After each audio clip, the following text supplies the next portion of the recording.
What is going on, everybody? It's your boy, Jad of All Trades, or as some of y'all have been calling me in the community, the Division Jesus. And we're actually going to be leaning into that a little bit more with this new series I'm starting called The Resurrections. We're going to actually be looking at old builds or old gear that's kind of fallen out of the meta or people aren't using anymore. And in this video specifically, we're going to be targeting one of my old builds that needs a refresh. This is going to be the theme of the series, is looking at some old stuff and trying to refresh it with some of the new options that we have, take another crack at it, see if it can be the same build, but better, and resurrect it from the dead. So that's what we're going to be doing today, and we're looking at one of my old countdown builds called the Crimson Angel. If you'd be interested in having an influence, actually, on the types of gear and builds that I cover in this series in the Resurrection videos, then stay tuned till later in the video, and I'll tell you about how you can do that. So today, we're going to be talking about the Crimson Angel, which was a countdown build that I made that is still one of my favorites. It's just taken a new form. So let's quickly take a look at the old build classification over here, and you'll see what we're talking about. So, this one is different from my ultimate countdown build, and it does play very differently. I still think the Tactician with the Backfire and the full Hasbro is my overall ultimate best, and is still my favorite countdown build. But if you play a lot, it gets a little tiring to just have one build. I keep coming back to the game for build variety, and sometimes I just want to relax, have a drink, and play a build that's a little more mind-numbing and relaxing. And this one's really easy because all you gotta do is run around and shoot things and do the objective. So you don't gotta be paying attention to timing with the hunters and the foam and everything. You'll still be able to be contributing in damage and in not worry about survivability with this setup. And that's largely due to all the protection from elites and then the skill repair we have from that kinetic momentum chess piece. Now, this build works really well, but I have been using an updated version of it, so let's get into the game and talk about the new setup. Alright, y'all, we're in game now. Let's take a look at the build in all its glory. Of course, it looks very familiar because this is just a resurrection. We're changing it up a little bit. We're not doing something super crazy that's making it into a different build. That's kind of the core here, is that it still plays the same. So the whole idea with this is that we're going to be just running around, be able to take a lot of shots, replenish our health so that we can stay in the action, and deal a bunch of damage because look at this, we're running a full red strikers build, just about. And that's one of the swaps that we'll talk about. So the first thing to note is the SMG switch up. Now, there was a brief period of time, which was when I made that last build, that the Banshee with strained or with fast hands was one of the best SMG picks in the game because of the rebalancing that they had done. They since reverted that, and we're back to a spot where the Ouroboros is going to be my top pick. Now, if you don't have it, don't worry. I'll show you some stats up on the screen. This is from IKEA stats that I trust. The Ouroboros is still my overall top pick because you don't got to worry about anything. There's no weird talents. You just blast, and then in countdown with all enemies in heroic and how much health they have, it's going to be leaning more into the sustained side of things. So I would highly recommend the Ouroboros. But as you can see, if you don't have it, the Tac Vector with Measured is also a really great pick. Now, the whole reason that we're looking at these specific SMGs and not some of the ones higher up in the talent list is because these are SMGs where you don't need to rely on kills to proc the talents. These are ones where you just gotta spray and pray, and you'll have the talents up all the time. You don't need to be proccing Killer or Sadist or anything weird like that. And that's why it fits so well into the build. Now, the next change that we have here is we dropped the chest piece, which is going to be a big choice because we were really leaning into that talent from the chest. And then we also added the exotic. And that, of course, is a direct trade-off. We don't have room to run both if we keep our improvised piece for that extra protection from elites.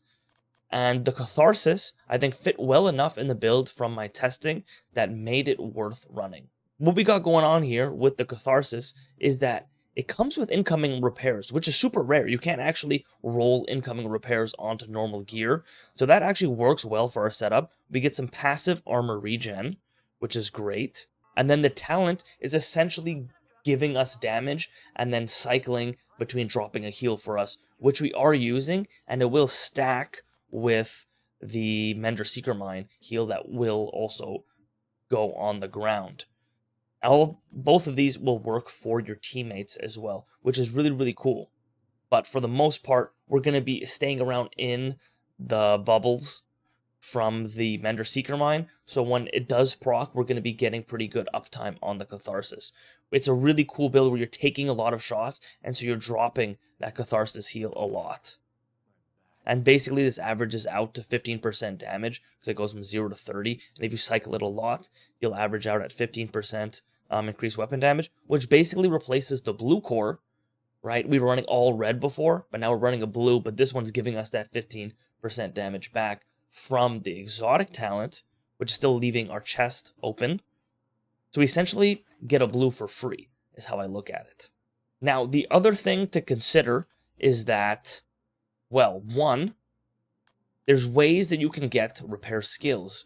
We were kind of leaning all into the talent because Kinetic Momentum does give you a lot of repair skills just from that talent.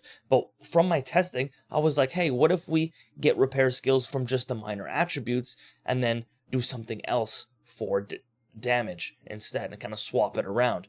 And we're essentially running a damage chest talent here, which is the Chest of Strikers. So this is Strikers with the chest and the backpack, which is a really, really strong combination.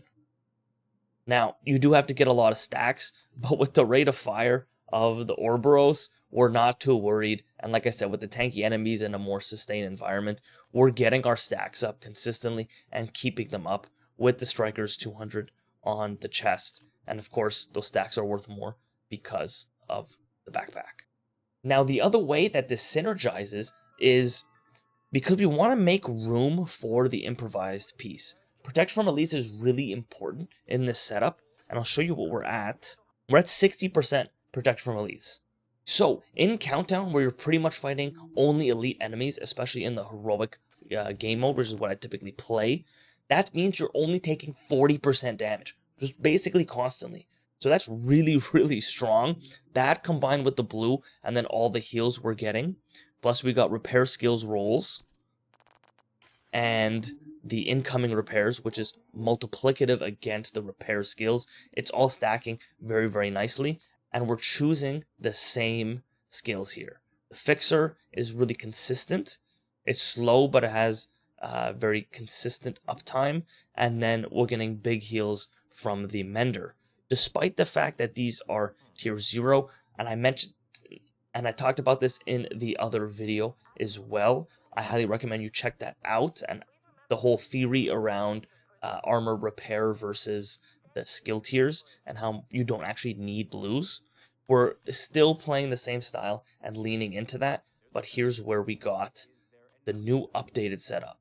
So we got a new weapon, we're swapping around to get the exotic in there, we're still leaning into that protection from elites, which is really, really nice, and then we're getting even more damage out of this setup at a similar level of survivability. And that is the Resurrected build.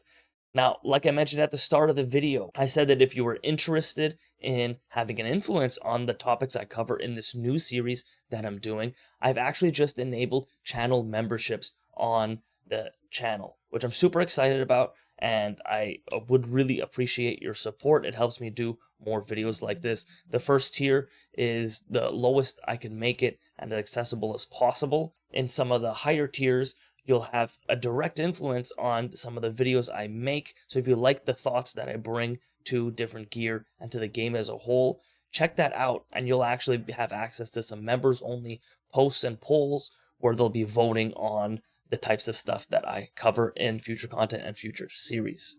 So super excited about that. Hope you guys check it out, and I'll be making a lot more videos. We're back in action. Until the next one, enjoy.